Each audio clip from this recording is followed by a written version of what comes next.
맞죠? 네. 해볼만 했죠? 네. 자, 그런데 여러분들께 이제 설명을 드려야 되는 문제가, 어이쿠,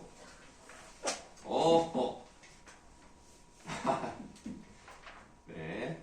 5문제 중에 4문제를 설명을 드려야 되네요. 자, 네? 사용나요? 사용으로 육가요. 그 혐오 나오는 거예요, 혐오. 그거를 네, 이거를 5문제 중에 4문제를 설명을 드려야 됩니다. 물론 다 맞았는데, 한 명만 4개를 틀렸을 가능성도 있는 거죠. 네. 그럼 이제, 어쨌든 누가 틀렸는지는 아직은 모르니까, 본인이 이제 열심히 잘해. 그렇다고 진짜 그렇다는 얘기는 아니에요. 너무 떨지 마. 그런 건 아닌데, 그렇다 하더라도 설명을 다 드리겠다라는 의도라고 보시면 되겠습니다. 먼저 여러분들, 요즘 여러분들 극혐이란 말을 많이 쓰죠? 자, 많이 쓰시는데, 혐오라는 거에 대한 이야기가 나와 있는 겁니다. 여러분들이 혐오스럽다는 그런 감정을 갖는 것은 어떻게 보면 되게 자연스러운 거예요. 예를 들면 어떤 동물이 이제 지나가다가 차에 치여서 좀 많이 다쳐있다. 피를 흘리고 있다. 그럼 우리가 그런 걸 보면 기분이 안 좋아요. 불쌍하기도 하지만 만약에 그런 모습을 좀 봤을 때 약간 징그럽다 이런 생각이 들 수 있기 때문에 이런 것 자체에 대해서는 사실 문제가 되는 게 아닙니다. 왜냐하면 거기 써있지만 사람이라고 하는 것은 자신의 유한성이 있죠. 즉 언젠가는 죽는다. 죽었을 때 그 모습을 내가 다른 것을 통해서 감정을 느낀다면, 그러니까 동물이 죽었으니까 동물 유한성을 가지고 있죠. 그럼 그 유한성을 가지고 있어서 결국 나도 확인을 하게 될 것인데 나도 저런 모습이 된다고 생각하면 기분이 좋을 리가 없다는 거죠. 그것은 굉장히 자연스럽고 본능적인 혐오라고 보시면 되겠습니다. 그런데 이 혐오라는 것은 자, 3번째 줄에 이와 같이 밑줄 한번 해볼게요. 생리적 반응과 인지적 평가 과정을 복합적으로 거쳐 형성된 혐오라는 말이 나왔습니다.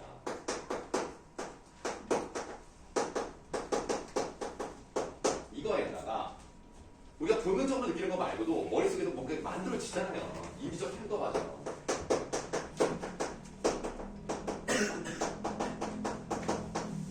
이런 것들이 결합이 돼서 혐오라는 감정이 나타나게 되는 것이다. 그런데 본능적으로 일어날 수 있는 그런 혐오 말고요. 그런 일이 일어나는 것과 전혀 관련이 없는데 어떤 특정 대상을 우리는 혐오할 수가 있습니다. 예를 들어 수가 좀 적어야 돼요. 그러니까 수가 많은 걸 혐오하는 것은 혐오라고 말하기 어려워요. 자기 혼자 싫어하는 거고 일반적으로 소수자들이 있죠. 지역적으로, 집단적으로, 계층적으로 뭔가 수가 적은 애들을 공격을 해야 된단 말이에요. 그래서 우리가 몇 년 전에 정확히 몇 년인지 기억이 안 나는데 난민들이 우리나라에 이제 들어온다는 얘기가 있었을 때 그럴 때 굉장히 반대를 많이 했어요. 그 반대라는 것 중에 이제 가장 큰 게 이제 걔네들이 이제 범죄 집단이 될 수 있다라는 얘기를 했습니다. 사람들이 이제 그래서 괜히 받아뒀다가는 우리나라의 범죄율이 높아지고 걔네들이 아주 무시무시한 범죄를 일으킨다라고 하는데 엄밀히 따지고 보면 우리나라 사람도 범죄를 안 저지르는 건 아니거든요. 그러니까 범죄는 어디나 일어나는 것인데 마치 걔네들만 범죄를 일으키는 것처럼 이제 불안함을 조성을 하죠. 그러면 물론 그 중에서 범죄가 있을 수 있습니다. 있을 수 있지만 일반화를 해버린다는 거죠. 그래서 모든 사람들이 마치 범죄 짓다는 것처럼 이제 생각을 하게 만들어서 불안감을 이제 증폭을 시키면 사람들이 그 소수에 대한 그런 혐오 감정을 이제 갖게 될 수 있다. 그런 얘기를 하게 되겠습니다. 자, 2번째 문단을 보시면 누스바움은 생리심리학적인 반응이 네모할게요. 개인 감정으로서의 혐오.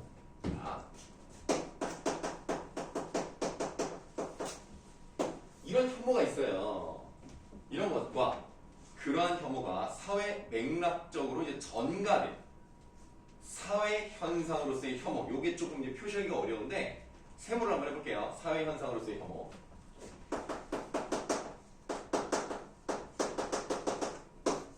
이 두 가지가 다르죠. 이거를 각각 뭐라고 했냐면 첫 번째 원초적 혐오에다가 대모하세요. 네모를 한 이유는 이것과 연결되기 때문입니다. 원초적인 혐오. 이거는 어떻게 보면 이제 베이직한 인스팅트에서 나오는 것이기 때문에 어쩔 수가 없어요. 그런 감정이 느껴지는 걸 어떡하란 말이야. 그런데 그런 생물학적이라든가 본능적으로 만들어지는 거 말고 어떤 대상이 그거를 넣어버리는 거죠. 그걸 투사적 혐오라고 합니다. 그러니까 우리가 경계를 해야 되는 것은 투사적인 혐오다. 예를 들어서 지금 대부분 뭐 김포에 사실 텐데 김포 인구가 50만이 안 돼요. 그럼 전국으로 따지면은 1%도 안 되는 거거든요, 지금. 그러니까 전체 인구의 1%가 안 돼요. 그럼 굉장히 소수죠. 그럼 다른 지역 사람들이 김포 사는 애들은 다 이상한 애들만 있다더라. 뭐 범죄집단 막 애들이 막 이상한 짓을 많이 한다. 이렇게 소문이 나와서 다른 지역 사람들이 여러분들 다 싫어한다고 생각하면 여러분들 입장에 굉장히 억울하잖아요. 그런 거랑 비슷하다고 보시면 되겠습니다. 근데 그 혐오의 대상이 되는 사람들은 아무 이유 없이 그렇게 돼버리는 거죠. 자, 원초적 혐오는 죽음 및 부패와 같이 인간의 동물성과 유한성을 일깨워주는 상황을 맞닥뜨렸을 때 본능적으로 발현되는데 이것이 밑줄 사회적 맥락에서 의도적으로 전개되는 순간부터 문제가 발생을 합니다. 자, 그게 바로 투사적 혐오라는 건데 투사적 혐오는 원초적 혐오의 대상이 지닌 속성이 밑줄 특정 개인이나 집단에도 있다고 생각하여 감정을 전가하는 거예요. 우리가 지금 감정을 전가했다는 말은 사실 잘 쓰진 않습니다. 일상생활에서는 어떤 걸 전가했다는 말을 많이 쓰죠? 책임을 전가했다. 즉 내가 잘못했음에도 불구하고 예를 들면 제가 마치 그런 것처럼 쟤한테까지 그런 영향을 미치는 것 그게 바로 전가란 말이에요. 그래서 그런 감정을 마치 저기까지 영향력을 행사해서 미치게 하는 것 그런 게 바로 전가라는 거죠. 그래서 이제 5번의 답은 2번이 되는 겁니다.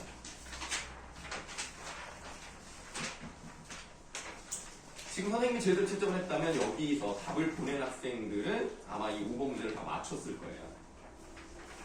이거는 뭐 별로 어렵진 않았다라고 말씀을 드리는데 좀 더 읽어볼게요. 혐오가 정가가 되려면 혐오의 대상에서 초래된 두려움이 타당한 사실로 뒷받침되어야 되는데 투사적 혐오는 현실에서 결국 발생하지 않은 정당화 될 수 없는 두려움에 근거한다. 이러한 측면에서 누스바움은 원초적 혐오는 법의 테두리 안에서 보호받을 수 있다. 얘는 이제 법의 보호를 받을 수 있어요. 이런 감정은 누구나 느낄 수 있기 때문에 당연히 그러한 것은 자연스러운 감정이니까 그건 이제 범죄로 볼 수가 없습니다. 그런데 투사적 혐오는 그렇지 않습니다. 얘는 법의 보호를 받지 않아요. 이런 일을 하면 안 되거든요. 그럼 얘네들이 이렇게 투사적 혐오를 해서 누군가를 뭐 이유 없이 근거 없이 비방을 하거나 공격을 했을 때 그러면 이거는 법의 처벌을 받아야 된다. 이런 얘기로 보시면 되겠습니다. 그렇다면 우리 2번 문제 한번 보세요. 자, 2번 문제 한번 보시면 기억과 니은에 대한 설명과 적절히 아는 것을 골라보라 그랬죠. 기억이 원초적, 니은이 투사적입니다. 자, 보기 4번부터 한번 보실게요. 기억은 니은과 달리 법의 테두리 안에서 보호받을 수 있다는 말이 나와 있네. 법의 보호를 받는다. 그러니까 4번은 맞으니까 답이 아니죠. 보기 5번 보시겠습니다. 니은은 기억과 달리 인지적 평가 과정을 거치하고 형성된다고 그랬는데 뭐라고 되어 있습니까? 혐오라는 것 자체가 이런 것들이 다 복합적으로 만들어진 거예요. 이것도 혐오고 이것도 혐오기 때문에 결국은 다 같은 혐오의 특성을 가지고 있어요. 그러니까 인지적 평가 과정을 거치하고 형성된다는 것은 잘못됐습니다. 둘 다 인지적 평가 과정을 거쳐서 만들어지는 것이 혐오입니다. 이번의 답은 5번입니다. 자, 그럼 이제 그 다음 문단으로 넘어갈게요. 자, 혐오 표현은 투사적 혐오라 불리는 정당화될 수 없는 혐오를 근거로 사회 비주류에 속하는 소수자 개인 또는 집단의 존엄성을 부정하는 표현 행위를 가리킨다. 혐오 표현은 표적이 되는 개인 또는 집단에게 직접적인 해악을 끼칠 뿐만 아니라 혐오의 고치, 선동 메시지를 제3자인 청중들에게 전달해 사회 내 소수자에 대한 배제, 차별, 폭력 등을 조장하거나 정당화합니다.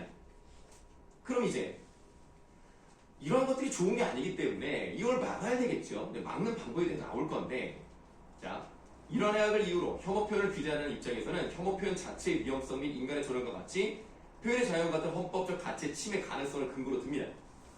이에 맞서는 입장에서는 표현의 자유는 혐오 표현에 똑같이 보장되어야 하며 이를 통해 오히려 혐오 표현이 자연스럽게 퇴출될 수 있다는 가능성을 듭니다. 쉽게 말하면 하나는 법적 처벌, 하나는 캠페인 같은 걸 벌여가지고 사회적인 분위기를 만들어서 못하게 만드는 거. 두 개가 있는 거야. 법적 처벌을 할 것이냐, 분위기를 만들 것이냐. 둘 다 장점이 있죠. 예를 들면 법적 처벌을 하는 것은 강력합니다. 그래서 다시는 그런 말을 못하게 한단 말이에요. 여러분들 우리나라 1980년 5월 18일에 일어난 광주 민주화 운동 있잖아요. 옛날에는 그거에 대해서 폄하를 하거나 역사적 사실을 부정하는 발언을 해도 처벌을 받지 않았어요. 정확히 기억이 안 나는데 2년 전쯤에 그 법이 통과가 돼서 이제는 5.18을 사실로 인정을 하고 만약에 그거에 대해서 예를 들면 뭐 북한이 선동을 했다든가 간첩이 들어왔다든가 북한군이 개입이나 이런 걸 하면 처벌을 받습니다. 그런 것들이 바로 이제 혐오 표현 중에 하나라고 생각했기 때문에 이제 더 이상 그걸 못하게 하는 건데요. 아직까지 그 친일이라든가 뭐 일본에 대해서 뭐 이제 뭐 위안부 문제에 대해서 우리나라가 여전히 돈을 뜯어내기 위해서 하는 것이다라는 주장하는 사람도 있거든요. 그런 거에 대해서는 아직은 처벌받지 않습니다. 그건 법이 아직 통과가 안 됐거든요. 그러면 처벌을 하는 것은 일단은 좋아요. 강제성이 있죠. 그럼 이제 안 하게 될 가능성이 있단 말이야. 그런데 문제는 내가 표현할 수 있는 자유를 없앤 거잖아. 혐오 자체도 어쨌든 표현의 자유가 있는 거잖아요. 근데 그걸 못하게 했다. 그럼 문제가 있잖아. 헌법에 보장되어 있는 표현의 자유라는 것을 이 법률이 막는다. 이거 사실 과연 옳은 것인가? 라는 문제점이 있어요. 근데 어떤 분위기를 만드는 방식은 강제성이 없다는 점에서 좀 부족한 점이 있다고 볼 수 있겠습니다만 그래도 사람들의 표현의 자유를 해치지 않으면서도 그런 분위기를 만들어서 말을 못하게 한다.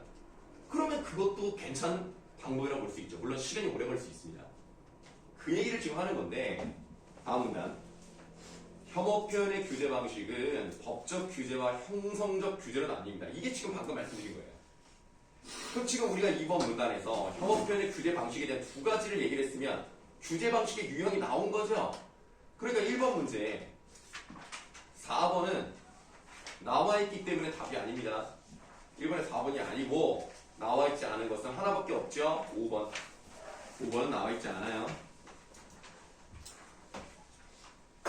자, 아까 보고 계시던 그 본문을 다시 가보시면 지금 우리가 네 번째 문단의 첫 번째 줄만 읽었는데 그 네 번째 줄에 동그라미 A로 되어 있는 부분이 있습니다. 거기 뭐라고 되어 있냐면 이 가운데 더 이상적인 방법은 형성적 규제입니다. 왜? 표현의 자유를 억압하지 않으면서도 못하게 만들어 버릴 수 있다는 얘기예요. 학교 폭력이 당연히 있으면 안 되지만 학교 폭력을 하면은 강하게 처벌한다. 학교 폭력에 가담한 사람들은 바로 징역 5년 이렇게 때리는 방법도 있겠죠. 법을 바꾸면 물론 뭐 촉법 소년이 어쩌니 뭐 해가지고 뭐 넘어가는 경우가 많습니다만 그렇게 하는 방법이 있겠죠. 법만 바꾸면 되니까. 근데 그렇게 하지 않습니다. 그럼 어떻게 해야 돼? 학교 폭력 멈춰! 이거를 해서 학교 폭력을 없앤다. 또는 뭐 그게 좋은 건 아니지만 이제 신상이 털릴 거를 이제 걱정을 해가지고 이제부터는 이제 그러지 말아야지라고 생각하는 애들이 있다면 이런 게 바로 형성적 규제라고 볼 수가 있는 것이죠. 그러니까 헌법에 규정되어 있는 표현의 자유를 해치지 않으면서도 그런 분위기를 만들어낸다면 굉장히 이상적이다라는 얘기입니다. 그래서 3번 문제. 동그라미 A의 전제로 가장 적절한 것을 골라보라고 했습니다. 지금 계속 얘기하는 게 뭐예요? 계속. 답 2번이죠. 표현의 자유는 헌법적 가치로서 최대한으로 존중되어야 되니까 이런 것을 건드리지 않으면서도 그런 혐오가 사라지게 만든다면 그게 진짜 좋은 거예요. 그게 정말 좋은 거예요. 그래서 2번이 답이다. 자, 다시 이제 본문. 여러분들 뭐 이제 그 2차 세계대전 전범 국가라고 하면 제일 유명한 나라가 어디예요? 일단 독일이 있죠. 독일이 뭐 이제 히틀러 하면 뭐 이제 거기에 이제 대마왕이죠. 2차 세계대전의 어떤 가장 중심축이라고 볼 수 있고, 그 다음에 이제 아시아 쪽에서는 일본 이렇게 이제 볼 수가 있죠. 근데 이제 독일과 일본의 차이점이 있죠. 독일은 물론 잘못을 많이 했습니다. 그래서 뭐 유대인만 해도 600만 명 이상을 죽였다고 하니까 어마어마한 거거든요. 600만 명이면 여러분들 인천과 부산의 인구를 다 합쳐야 돼요. 그 많은 사람이 죽었다는 거야. 그러니까 김포시에 12배 이상의 인구가 죽은 거예요. 대단하죠. 그러니까 그런 것들을 보면 히틀러가 정말 무서운 사람이었구나라고 생각해 볼 수가 있는데, 그런 것들에 대해서 어쨌든 독일은 사죄를 하고 뭐 진심으로 무릎을 꿇고 그다음에 배상도 하고 이런 과정을 보이는 데 비해서 일본은 이제 굉장히 미적지근하죠. 사과도 잘 안 하고 옛날에 했다 뭐 하는데 사과를 했다고 치더라도 그 다음에 또 그것을 부정하는 듯한 발언을 하고, 그럼 이건 과연 사과를 한 것인가? 그리고 이제 신사참배를 하는 데 있어서 뭐 이제 자기네들은 이제 우리나라, 그러니까 걔네 일본을 지켜준 그런 신들에게 뭐 참배라는 게 뭐가 문제가 되느냐라고, 이제 우리 입장에서는 이제 문제가 되는 게 전범들이 또 이제 그 사당이 있으니까 우리 입장에서는 좀 아직도 얘네들이 반성을 하지 않고 결국에는 그냥 잘했다고 생각하는 게 아닌가라는 게 굉장히 껄끄럽죠. 안 했으면 좋겠는데 뭐 걔네 입장에서 우리가 못하게 할 방법이 없으니까. 내가 제일 요즘 이해가 안 되는 건 뭐냐면 그 위안부 문제에 대해서 당연히 일본 놈들이 잘못했으니까 일본 놈들이 배상을 해야 되잖아요. 당연히 사과를 하고 배상을 해야죠. 그런데 이번에 뭔가 정부가 뭐 잘못하고 있는 게 뭐냐면 일단 우리나라 기업이 그 재단에다가 기부를 합니다. 일단 그렇게 해요. 그럼 이제 그 위안부 피해자 모임 무슨 재단이 있을 거 아닙니까? 지원 재단이. 그럼 거기서 이제 그 돈을 가지고 이제 지원을 해주는 거예요, 그 사람들. 그 다음에 일본 놈들 잘못했으니까 이제 일본 기업들이 뭐 징용에다가 뭐 징병에다가 뭐 이런 거 했을 거 아닙니까? 그런 다 연관이 돼 있는 그런 기업에서 돈을 가지고 오겠다라고 하는데 뭐 솔직히 주겠습니까?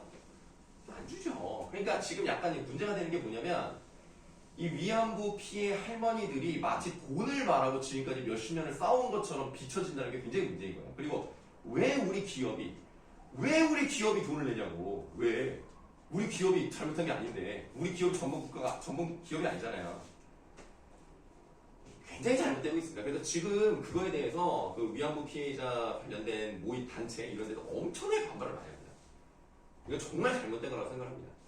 그거는 절대 있어서는 안 되는 일인데 뭐 어쨌든 간에 그래서 이제 독일은 굉장히 강력하게 2차 세계대전이라던가 그 다음에 그 유대인 학살과 관련된 걸 이제 홀로코스트라고 하는데 그런 것들에 대해서 굉장히 규제를 많이 합니다. 한번 읽어볼게요. 143쪽 첫 번째 문장 이 가운데부터 한번 읽어볼게요.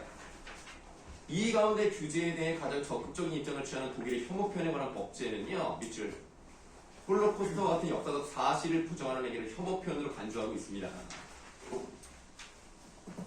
그러니까 역사적 사실을 부정을 하면 혼나야 돼요.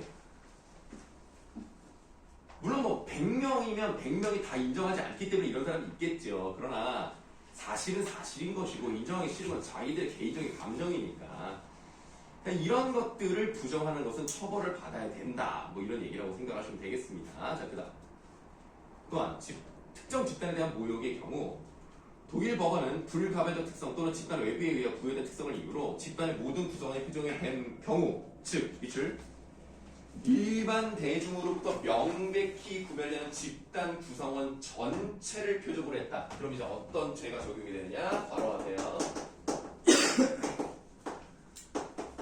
집단 모욕죄예요. 그러니까 전체 예를 들면 우리나라로 따지면은 우리가 뭐 이제 단일 민족은 아니겠습니다만 뭐 단일 민족으로 보죠 일단은. 그래서 단일 민족으로 보는데 이제 뭐 예를 들어 외국인 노동자가 들어와서 뭐 다문화 가정이 있는데 다문화 가정에 대해 이유 없이 뭐 공격을 해. 아이 뭐 저급한 애들, 아이 쟤네들 우리나라에서 막 좀 먹는 애들, 막 우리나라 일자리 뺏는 애들 막 이렇게 막 공격을 해. 그러면 어떤 특정 집단을 우리나라 전체와 명백히 구별된 어떤 특정 집단을 공격을 해. 그게 바로 집단 모욕죄인 거야. 누가 고소를 하든 고발하든 그건 중요한 게 아니라 명백히 구별된 집단 구성원 전체를 표적으로 했다. 그러니까 어떤 개인이 잘못해서 그 애를 비난한 거는 집단 모욕죄가 아니죠. 설령 걔가 외국인 노동자든 뭐든 간에 걔가 정말 범죄를 저질러 걔를 욕했다. 그럼 문제가 아니야. 근데 아무 잘못도 없는데 전체를 다 싸가지고 욕을 했다. 그럼 집단 모욕죄입니다. 자, 그 다음 문장. 또한 위와 같이 혐오 표현으로 간주되는 내용이 또 밑줄 인터넷망에 게시될 경우 유포의 범위가 넓어질 수 있다. 그럼 뭐라 그래요? 대중 선동죄. 이건 좀 간단하죠? 자, 다음에 또 밑줄 해당 인터넷망이 해외의 것이라도 이러한 내용의 자국 내 유포될 영향을 미칠 가능성이 있다. 그러면 그 다음에 걸어가세요. 소셜, 네트워크, 페이퍼. 심지어는 외국 인터넷망을 사용을 해도 그것이 결국 뭐 독일에 영향을 미쳤다. 그렇게 해도 처벌을 받는 거예요. 자, 그러면 이제 우리 4번 문제 보시면 되겠네. 4번에 독일의 거주 중인 A는 홀로코스트를 부정하는 단체인 호주의 한 영성 페이지 아우슈비츠가 허위라는 의견을 인터넷에 게시를 했습니다. 아우슈비츠는 이제 폴란드에 있는 건데 여기서 정말 많은 사람들이 죽어나갔죠. 막 사람을 계속 죽여나가니까 막 그 굴뚝에 그 재 같은 게 맨날 날리고 뭐 이제 들리는 말로는 뭐 이제 애들을 가지고 뭐 이제 애들의 기름을 짜가지고 뭐 비누를 만들었다는 뭐 이런 얘기도 있어요. 굉장히 잔인하죠.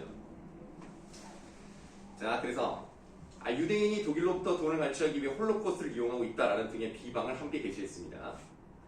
이를 확인한 유대인이 모욕죄 등으로 A를 고소했고, A는 모욕적 멸시이나 악의적 경매에 대한 대중선동죄, 집단 모욕죄 및 소셜 네트워크 집행법 위반으로 독일벌을 처벌하죠. 세 가지가 다 된 거예요, 지금. 적절하지 않은 건데요. 먼저 2번 보시겠습니다. 아우슈비츠가 허이런에 의해 주장한 홀로코스트와 같은 역사적 사실을 부정하는 발언이라는 거. 아까 우리 읽었잖아요. 2번 맞죠? 답 아니에요. 5번 보시겠습니다. A가 집단 모욕죄로 처벌을 받게 된 것은 A를 고소한 유대인이 그 자신을 포함하는 집단의 모든 구성을 대표한다. 그게 아니라 고소한 사람이 그 집단을 대표한다가 아니라 아까 계속 말씀드렸어요. 명백하게 구별되는 어떤 집단 전체를 표적으로 했기 때문에 그래서 집단 모욕죄가 된 것입니다. 4번의 답은 5번입니다. 지금 다 한 거죠? 네, 4인분한 6번 다 했습니다. 다음 과학기술로 가실게요.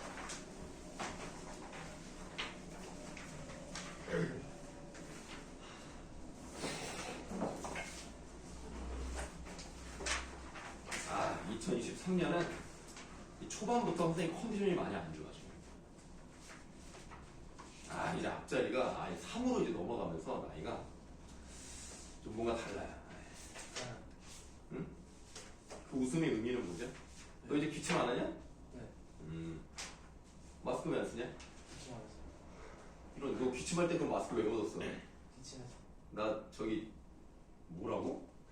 기침하고? 기침을 하면 어때요? 힘들죠, 숨쉬기가. 아니 저기 마스크를 안 쓰는 모습을 보니까 좀 사실 보기가 싫어가지고. 자, 그래서 쓰라고 하는 건데 내 말을 잘 못 알아먹네. 자, 과학적으로 본문을 가실 건데 선생님이 1월 1일부터 몸이 좀 안 좋기 시작해가지고 저번에 말씀드렸으면 1월 11일까지 몸이 좀 많이 안 좋았어요. 그러다가 좀 회복을 해서 저번 주에 너희들 수업을 하고 주말에 열심히 수업을 했는데 그때까지 버티면 했는데 월요일에 그때 수업이 이제 월요일 수업을 하고 나서 집에 와서 우리 아들이랑 농구를 했단 말이야. 농구를 하고 근데 그날따라 이게 잘 들어가는 거야. 쏘면 들어가. 그래서 우리 아들이랑 나랑 이렇게 슛 해서 이제 골인이 되면 이기는 거 아닙니까? 막 이겼다! 막 이러고 와. 목이 조금 아프더라고. 너무 소리를 많이 질렀나 보다. 들어갔다 예! 막 앞에서 우와! 막 이러니까 집에 갔어요. 집에 갔는데 그날 또 원카드 알죠? 원카드를 하는데 그날따라 잘 되는 거야. 내가 막 이겨. 앞에서 야! 우와! 뭐 이렇게 약 올렸단 말이지. 근데 계속 목이 좀 안 좋은데 내가 그때 방심을 해가지고 그때 좀 조심했어야 되는데 근데 원카드 이제 몇 번 하다 보니까 좀 다른 걸 좀 하고 싶잖아요. 그래서 막 이상한 짓 많이 한단 말이야. 뭐 새로운 게임을 만들어서 막 이상한 짓 하다가 마술쇼를 하게 됐어요. 그래 앞에서. 그래서 진짜 말도 안 되는 거 있죠. 맨 위에 카드 안 보는 상태로 딱 보여주는 거야. 나는 안 보여. 자, 이 카드는 아주 특별한 카드야. 근데 사실 이렇게 보면은 이제 그냥 9 다이아밖에 안 되거든요. 별거 아니잖아. 이 카드로 할 것 같으면 8 다이아보다 크다! 그래서 안 웃기잖아. 근데 우리가 그걸 너무 웃긴가 봐.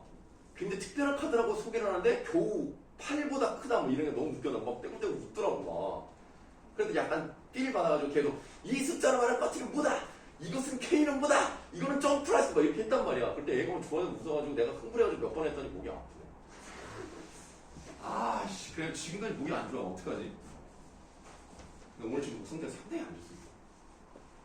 아이고 내가 물을 안 떠왔네. 잠깐만. 아니에요. 니 거? 와. 상승하다.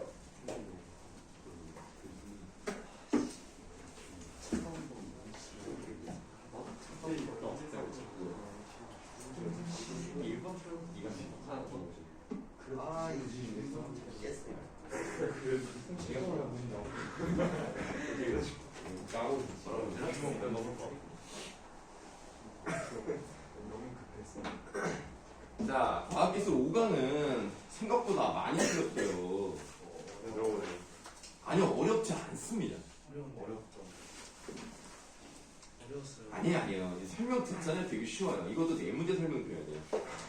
한 번도 맞춰. 아마 여러분들 3번, 4번을 많이 어려워했을 겁니다. 어려워. 그냥. 자, 봐봐. 과학기술에 대해서 여러분들 두려워할 필요가 없습니다. 그냥 있는 그대로 보시면 됩니다. 19세기 초에 증기기관은 불안전하고 위험했으며 증기기관의 구성에 필수기 보일러의 폭발이라는 사고가 많이 일어났다. 이에 스코틀랜드의 목사가 스털링은 왜 목사님이 이런 걸 만들었는지 모르겠지만 목사님이 아주 그냥 대단하신 분이에요. 증기기관을 대체하기 위해 새로운 형태의 엔진 제작에 심혈을 기울였으며 18년 당시로는 획기적인 스털링 엔진이라는 스털링 엔진에 네모해 보일러의 사용이 필요치 않은 외연 열기관을 개발했다. 열기관이란 열을 일로 변환시켜 동력을 얻는 장치를 일컫는다. 열기관은 가솔린 기관, 디젤 기관 등과 같이 실린더 내부에서 열을 발생시켜 동력을 얻는 내연 열기관.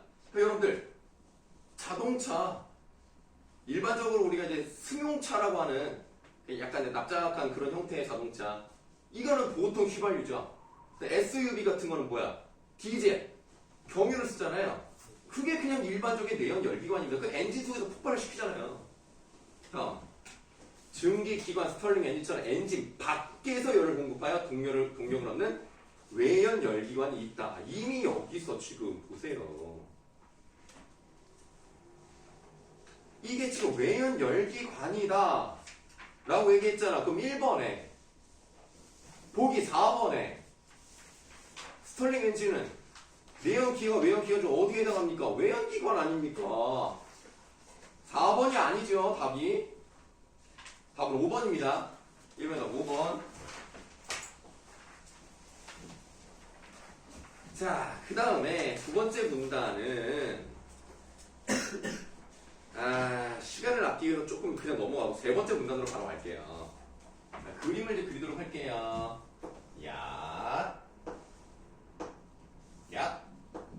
이렇게 돼 있는 거죠.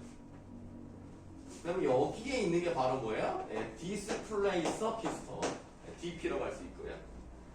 여기에 달려 있는 것이 파워 피스톤, PP라고 할 수가 있겠습니다. 그러면 지금 요렇게 이제 돼 있고 여기 지금 뭐가 있느냐? 여기에 저열원이 있어요. 그 다음에 여기는 고열원이 있습니다. 그럼 고열원이니까 어디가 더 뜨거워? 여기가 뜨겁겠지. 얘가 이제 뜨겁게 하는 거 얘는 좀 적당히 좀 뜨겁고 그러니까 얘가 막 따끈하면 얘는 따뜻 이런 느낌 아닙니까? 그런데 이게 어떻게 돼 있어요? 연결돼 있어요. 이렇게 연결이 돼 있기 때문에 이 속에 들어있는 작동기체가 팽창을 하는 거에 따라서 얘가 이렇게 옮겨갈 수 있는 겁니다. 그거에 따라서 이 피스톤이 움직이는 거는 영향을 주고 그렇기 때문에 저게 움직이는 거죠. 근데 지금 잘 보시면 축이 여기에 있는 게 여기에 있어요. 그럼 어떻게 움직여요? 이렇게 움직인다고. 알겠어요? 착 이렇게. 자, 잘 봐. 세 번째 문단. 파워 피스톤은 작동 기체가 팽창할 때 외부에 일을 하고 디스플레이서 피스톤은 파워 피스톤과 90도의 위상차를 가지고 움직이면서 작동 기체를 고열원과 저열원 쪽으로 옮기는 역할을 한다. 스털링 엔진은 가열, 팽창, 냉각, 압축의 열 역학적 과정을 거친다. 그럼 이 과정을 잘 따라가기만 하면 되는 거예요. 먼저 가열 과정에 가로하겠습니다. 밑줄. 파워 피스톤은 거의 제자리에 머물러 있고 라고 돼 있어요. 다시 말하면 PP는 그 자리에 있어. 그리고 디스플레이서 피스톤이 왼쪽으로 움직입니다. DP가 왼쪽으로 움직여요. 그러니까 이쪽으로 움직여요. 이때 작동기체는 고열원 쪽에 모여 있어요. 여기에 모여 있고요. 고열원에 의해서 가열되고 압력이 높아지게 됩니다. 그렇죠. 뜨겁게 온도를 가하면 당연히 압력이 높아지겠죠. 그러면 이렇게 높아진 압력 때문에 팽창한 이런 말이 나왔죠. 자, 팽창에다 바로 하세요. 팽창한 작동 기체가 관을 따라 파워 피스톤 쪽으로 이동하면 파워 피스톤이 위로 올라가면서 외부에 일을 한다. 자, 그러면 파워 피스톤이 위쪽으로 올라가고 무슨 말이 나왔어? 외부에 일을 한다. 오케이? 파워 피스톤이 위로 올라가야 외부에 일을 하는 거예요. 자, 그 다음 이때 디스플레이서 피스톤은 거의 제자리에 머물러 있게 됩니다. 다음 냉각 과정 바라보세요. 냉각 과정에서는 밑줄 파워 피스톤은 거의 제자리에 머물러 있고 그동안 디스플레이서 피스톤은 오른쪽으로 이동한다. 네, 파워 피스톤은 그 자리에 있고 디스플레이서 피스톤이 오른쪽으로 갑니다. 자, 이때 작동기체는 주로 저 여러 쪽에 모여있으면 냉각이 됩니다. 마지막으로 압축 과정 바로 압축 과정에서는 플라인의 회전 간성과 냉각된 기체의 부피 감소에 따라 파워 피스톤이 아래로 내려오게 되는데 이거는 열 외부로 방출됩니다. 자, 파워 피스톤 아래로 내려오고요. 그 다음에 열이 이제 외부로 방출돼요. 네. 자, 디스플레이스 플레이스 피스톤은 고열에서 전달되는 열을 차단하면서 제자리에 머물러 있다. 이렇게 한 번의 사이클이 끝나면 새로운 사이클 아주 시작이 되죠. 그래서 가열, 팽창, 냉각, 압축 이렇게 되는데 열역학 과정에서 등적, 등호는 각각 부피가 일정하게 유지되는 과정과 온도가 일정하게 유지되는 과정을 의미하는데 스털린 엔진이 하는 사이클 과정을 이상적인 열역학 과정으로 생각하면 등적 과열, 등적이니까 뭐야? 부피가 그대로. 그 다음 등온 팽창, 온도가 그대로. 그 다음에 등적 냉각, 부피 그대로. 그 다음에 등온 압축, 온도 그대로. 이 과정만 제대로 알고 있으면 전혀 문제가 없습니다. 자, 4번 문제 보시겠습니다.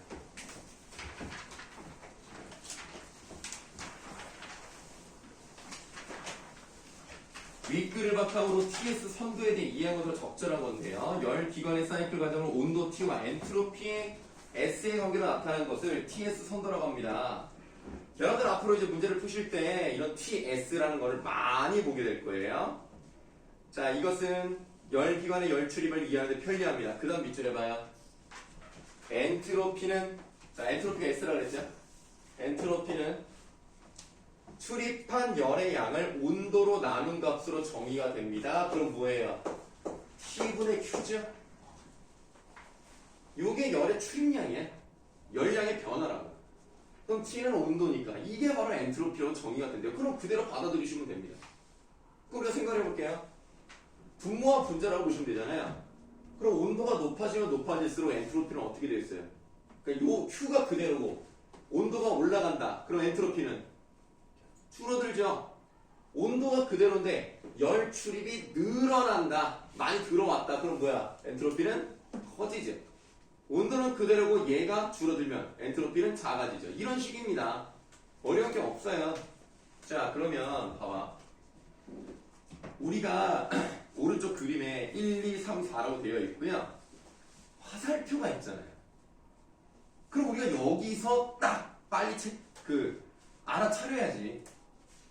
1, 2, 3, 4, 이 순서로 가는구나. 그런데 온도를 봤더니 1번하고 3번은 온도가 막 올라갔다가 막 내려와요. 그리고 2번하고 4번은 온도가 그대로예요. 그러면 일단 적어도 우리는 1번에서 온도가 쭉 올라가니까 뭐야? 등적 가열 아닙니까? 그러면 2번은 등온 팽창, 등적 냉각, 등온 압축 이렇게 된다는 거예요. 그러면 굉장히 간단하죠. 자, 그러면 2번을 보시겠습니다. 2의 과정은 외부에서 스털링 기관에 일을 하는 과정이다. 아니야. 외부에 일을 하는 거야. 외부에서 하는 게 아니라 스털링 엔진에서 외부로 일을 한다고. 2번은 잘못됐어요. 거꾸로 됐죠. 그 다음에 3번 보시겠습니다. 3과정 중 디스플레이서 피스톤은 거의 제자리에 머물러 있다라고 돼 있어요. 3번이 뭐야? 등적 냉각 아닙니까? 디스플레이서 피스톤은 오른쪽으로 간다고 써있잖아. 그럼 3번은 답이 아니지. 그럼 4번 봐. 4과정은 스털링 기관의 등원 압축. 그냥 등원 압축이 답이야. 답은 4번. 그냥 이렇게 풀면 돼, 얘들아. 머리 굴릴 필요가 없어. 이렇게 하면 문제를 빨리 풀 수 있다는 거야. 다만 여러분에게 좀 무슨 말씀 드리고 싶냐면 문제는 이렇게 풀어 답만 맞추면 돼. 상관이 없어요. 어차피 여러분들 이걸 공부하는 게 아니라 문제를 풀기만 하면 되니까. 그런데 이제 조금 과학적인 설명을 드리면 지금 보세요. 엔트로피가 줄었어요. 4번 과정은. 엔트로피가 많이 줄죠. 그런데 온도가 그대로예요. 그러면 지금 엔트로피가 줄었어. 그럼 온도는 지금 그대로인데 그럼 이게 어떻게 됐다는 얘기예요? 열이 밖으로 빠져 나갔다는 얘기죠. 그러니까 엔트로피가 줄어든다는 얘기입니다. 그러니까 지금 이 부분이 뭐냐면 등적 냉각, 등원 압축 부분은요 열을 외부로 방출하는 그런 과정입니다. 얘가 마이너스가 되니까 당연히 얘는 줄어들 수밖에 없죠. 그런 식으로 문제를 푸는 것도 가능합니다. 4번의 답은 4번이다. 이렇게 말씀을 드리고요. 그 다음에 3번도 좀 보세요. 3번 문제. 3번 문제를 보시면 보기 1번에 플라이휠의 관성은 엔진이 외부에 하는 일을 만들어낸다는데 엔진이 외부에 일을 하는 것은 언제입니까? 등은 팽창입니다. 플라이휠의 관성이 하는 게 아니에요. 그냥 1번은 답이 아니야. 그 다음에 보기 4번 보세요. 보기 4번을 고르는 사람이 있네. 고열원에 의해 가열된 기체는 파워 피스톤 실린더로 이동을 했지. 여기서 여기까지 이렇게 왔지. 그래서 이게 올라갔지. 그래서 4번도 당연히 4번은 틀렸죠. 불가능한 게 아니라 이렇게 이동해야 되는 겁니다. 그 다음에 5번을 고르는 사람도 있어요. 디스플레이서 피스톤 쪽 실린더 내 작동 기체의 부피를 감소할 때 이와 동시에 파워 피스톤 쪽도 감소하면 둘 다 감소하면 이 기체 어디로 간 거야 도대체? 말이 안 된다는 거죠. 그래서 3번에 5번도 답이 아닙니다. 그럼 나머지의 답이 있겠죠? 이거를 맞추기 위해서 우리 본문을 좀 보시겠습니다.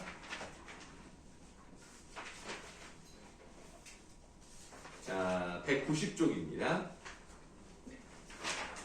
자, 스털링 엔진의 열 효율은 아래 이와 같이 작동기체 압력과 부피의 상관관계 그래프를 그려보면 쉽게 파악된다. 세로축은 작동기체 압력, 가로축은 작동기체 부피를 표시한다. 스털링 엔진의 작동기체로는 처음에는 공기가 쓰였지만 열 효율을 높이기 위해 수소가 쓰이다가 폭발의 위험성을 없애는 것이 어려운 문제여서 좀 까다롭다는 얘기죠. 네, 그러니까 뭐 이 부분에 대해서 어렵다는 것은 다 맞은 것 같네요. 5번의 답은 5번이었고.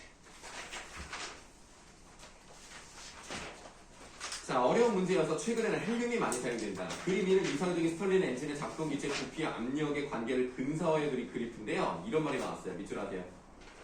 열 역학에서의 일은 압력과 부피의 곱으로 정의된다. 일은 압력과 부피의 곱이래. 그럼 이렇게 생각해 볼 수 있죠. 압력이 그대로인데 부피가 커졌다. 그럼 일을 많이 한 거네. 부피가 그대로인데 압력이 커졌다. 일을 많이 한 거네. 간단하죠? 자, 다음 읽어볼게요. 네, 그림 2의 과정 2에서 엔진은 과정 2의 곡선 아래 면적에 해당하는 만큼의 일을 외부로 하는 것이 되며 과정 4를 통해서는 과정 4의 곡선 아래의 면적만큼 외부에서 일을 받게 된다. 따라서 1의 사이클을 거치게 되면 스털링 엔진은 이론적으로 도형의 내부의 면적에 해당하는 만큼의 일을 합니다. 따라서 1의 사이클 동안 스털링 엔진이 한 일을 외부에서 투입된 열의 총량으로 나누면 스털링 엔진의 열 효율을 알 수 있다. 열 기관의 열 효율은 100% 될 수 없으며 저열원의 온도가 정해져 있을 때 위치합니다. 고열원과 저열원의 온도차가 클수록 열 효율이 커진다. 자, 그러면 저열원의 온도가 정해져 있다면 고열원이 더 많이 뜨거워지면 열 효율이 커지는 거죠. 반대로 생각해 볼게요. 고열원이 고정되어 있으면 저열원이 더 차가워질수록 열 효율이 커지는 거죠. 간단하잖아. 그러면 이제 2번 문제 가세요. 기억에 대한 이해로 가장 적절한 겁니다. 답 4번. 같은 압력에서 팽창되는 정도가 클수록, 팽창되는 정도가 크다는 게 뭐야? 부피가 커진다는 얘기 아닙니까? 그럼 스털링 기관의 일이 증가하는 거죠. 이번에 답 4번입니다. 다음 3번을 진짜 많이 틀렸어요. 여러분들을 포함해서요. 지금까지 하나, 둘, 셋, 넷, 다섯, 여섯, 일곱, 여덟, 아홉, 열, 열하나, 열두, 13명이 틀렸단 말이에요. 정답률이 40%, 아니 60% 정도밖에 안 돼요. 가장 적절한 거 답 3번이죠. 고열원의 온도를 유지하고 저열원의 온도를 낮추면 열효율 증가한다라는 말은 방금 우리가 봤습니다. 나머지 다 설명한 거죠. 그러면 안 한 거 없죠. 네, 이렇게 해서 과학기술 5번까지 다 설명드렸습니다. 많이들 피곤하신가 봐요. 내일은 이제 설 명절 연휴잖아요. 그래서 선생님도 오늘 내일 이제 다른 학원에서 못하는 걸 오늘 했어요.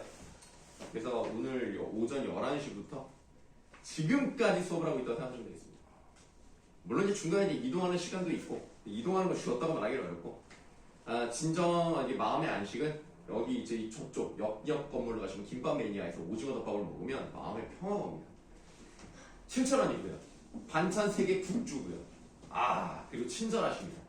7,000원의 그런 마음의 안식과 어떤 위장의 양식 이런 것들을 얻을 수 있는 김밥 매니아 많이 이용해 주세요. 네, 뭐라고요? 내 말이 듣기 싫었다고? 진짜 김밥 매니아 진짜 맛있어. 특히 오징어 덮밥은 먹어봐.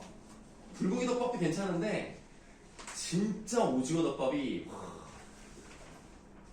기가 막힙니다. 정말 기가 막혀서 나 저거 먹고 한의원 갔다니까. 기가 막혀가지고 기 뚫으러.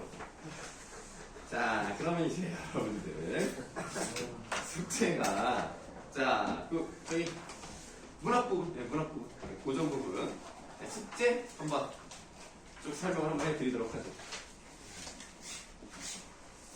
뭐 이렇게 좀 말하기 그렇습니다만 그 토마토 김밥은 그 믹스 주먹밥이 제일 맛있어요. 개인적으로 좀 그렇습니다. 네? 깨죠 당연히. 김가루는 안 쳐줍니다. 그리고 그 믹스 주먹밥이 만약에 여러분 빅으로 먹는다면 500원 추가거든요. 절대 그러지 마세요. 500원을 추가해도 양은 거의 비슷합니다. 차라리 500원 추가하지 마시고 2개를 사드시는 게 나아요. 만약에 여러분들이 김밥이래. 김치, 참치를 따로 합치잖아요. 그럼 그게 바로 믹스 주먹밥입니다. 여기에 정말 영광과 할렐루야가 들어있는 거죠. 그래서 토마토 김밥은 진짜 그게 맛있어요. 진짜 그게 맛있고 김밥 내면은 오징어 김밥. 진짜 오징어가 이 사이에서 춤을 춘다는 느낌이 뭔지 아실 거예요. 탱글탱글합니다 진짜. 나는 무슨 고무를 씹는 아니 무슨 말이야? 그런 나쁜 말이잖아. 정말 전복을 씹는 맛이라고 할까요? 네. 한번 드셔보세요. 자, 빨리 펴. 선생님이 지금 핸드폰에다 적어놔가지고 지금 니네 눈치 보고 있단 말이야. 어디부터 해야 되지? 내가 저기 써놔서 몰라. 어디서부터 해야 돼? 여기서 하면 돼? 자기 편하부터 하면 돼?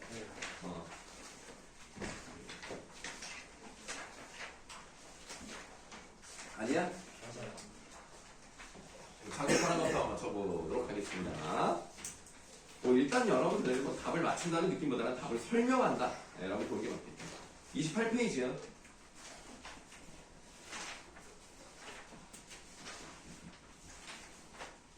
자, 1번 현가에 대한 설명으로 바라면서 골라보라 그랬습니다. 당연히 신라인의 정신세계를 이해하는 도움을 준다. 당연히 답은 5번인데요. 1번에 뭐가 잘못됐어요?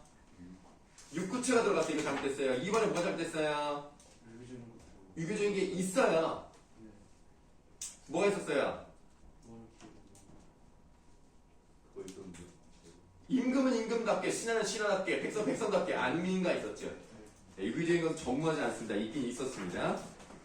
3번은 뭐가 잘못됐습니까? 지배계 층만 창작하는 게 아니라 누구도 창작했었어요.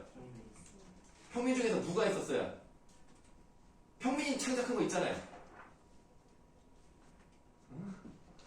제가 생각나요. 서동요만 봐도 서동요 평민이었을 때 만들었잖아. 그 다음 4번 현관은 모두 주술성을 띠고 있다. 에이 아니죠. 제 맘에 가나 창기파란 것만 보더라도 서원성이 매우 뛰어납니다. 다음 2번 문제로 가시겠습니다. 바르지 못한 거 2번이죠. 네, 창기파란 것은 애상적이며 슬픈 면이 나타나기보다는 예찬적 태도가 나타나 있습니다. 바로 넘어갑니다. 3번 다음 2번. 예, 나머지들은 다 기파랑의 모습과 관련돼 있고 인품과 관련돼 있는 것인데 2번만 관계가 없습니다. 4번 대상에 대한 태도가 이번에 유사한 것은 결국 예찬적인 태도를 찾아봐라 이거 아닙니까? 논개 아십니까? 논개? 논개가 외적 장군을 이렇게 껴안아서 손에다 못 끼고 반지 끼고 안 풀리게 해가지고 진주, 그 경상도에 진주라는 지역이 있습니다. 그 진주에 흐르는 강의 이름이 남강이에요. 글로 같이 빠져서 죽었어요. 네, 그래서 그 예찬적인 태도가 나타나 있습니다. 1번이 답이고요. 5번 마자메 가즈는 문맥적 의미로서 기파랑의 훌륭한 인품 정도로 보시면 되겠습니다. 6번은 넘어갑니다.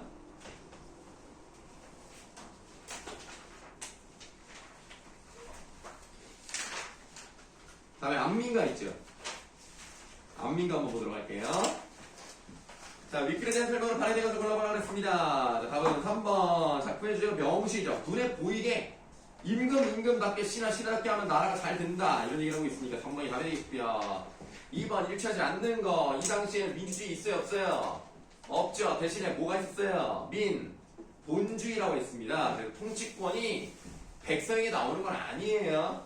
민본주의랑 민주주의랑 다릅니다. 1번이 답이고 3번에 3번이고 4번에 기업과 같은 뜻. 결국 자기 할 일을 자기가 잘하면 돼요. 그래서 답은 2번. 다른 것들은 좀 아실 것 같은데 5번이 뭔 뜻인지 알아요? 개꼬리를 3년 동안 묵혀놔도 황무가 되지 않습니다. 황무에 일단 딱 보니까 한자 하는 사람 황이 무슨 황? 그 누를황. 누를황. 모는 머리. 털모. 머리털. 아니 그냥 털모. 털. 네, 그래서 노란 털이 되지 않는다. 이게 무슨 말이냐? 황모는 족제비 털을 말해요. 이 족제비 털이 분 만들 때 정말 좋습니다. 아주 부들부들하면서 약간 꼿꼿한 맛이 있기 때문에 흐트러지지 않으면서 쫀쫀하면서 잘 써져요. 개꼬리를 삼려줘도 황모가 되지 않죠. 즉, 안 될 놈은 끝까지 그냥, 그러니까 여기서 말하는 안 된 놈이라는 것이 공부를 못한다는 뜻이 아니라 인성 파탄난 놈은 아무리 둬도 결국은 안 된다. 이런 뜻을 가지고 있어요. 사람은 변하지 않는다. 이런 얘기가 좀 부정적인 의미로 사용됩니다. 자, 5번. 백성을 위해 위정자. 다시 말하면 정치하는 사람이 뭘 해야 됩니까? 백성들을 먹여 살려야 돼요. 경제를 살려야 된다고요. 그래서 답은 3번. 6번. 윗글에 드러난 서정적 자의 태도와 가장 유사한 것을 골라보라 그랬습니다. 즉, 임금이 백성들을 잘 먹여 살려야 돼. 그러니까 어떤 걸 해야 된다는 거야, 백성들에게. 그러니까 그 좋은 정치를 뭐라 그래요? 두 글자로. 선정을 베풀어야 됩니다. 이제 관동배국 배운 사람들은 선정에 대해서는 뭐 다 한번 들어보셨을 거예요. 그거랑 비슷하게 나와 있는 것이 바로 5번입니다. 지금 이 5번은 요 한 줄만 나왔기 때문에 알기가 어려운데요. 달빛을 딱 쥐어내가지고 임에게 딱 쏘면, 여기서 말하는 임은 임금입니다. 임금에게 딱 쏘면 그 임금이 그걸 받아가지고 누가 위에 딱 걸어놔. 그럼 온 세상을 비출 수 있겠지? 그러면 거기 나와 있는 심산궁곡이라는 것이 깊은 산의 궁벽한 골짜기. 다시 말하면 백성들이 살기 어렵고 가난하고 굶주리고 헐벗은 그런 곳까지 점낮, 대낮처럼 만들어주세요. 즉 임금의 은혜가 비출 수 있도록 해주시면 좋겠습니다. 그게 바로 5번이 되겠습니다. 7번은 일단 넘어갈게요. 이건 안 하고. 청산별공은 아니었고 정석가 하면 되죠. 맞나요? 정석가까지 맞습니까? 자, 정석가 보시면 이 노래에 대한 설명을 잘못된 것을 골라보라 그랬어요. 배워야 되는 거예요? 그렇습니까? 얘가 착각을 했군요. 그러면 쉬는 시간 갖고요. 정석가 배워보도록 하겠습니다. 여기 깔려있어요. 힘이 좋구나. 아니. 그냥 바로 그냥 뜯어져 버리네. 아이고. 그렇게 아니, 켜보세요. 안 되는 건 안 되겠지.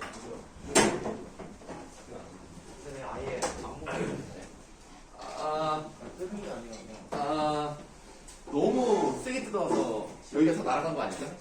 네.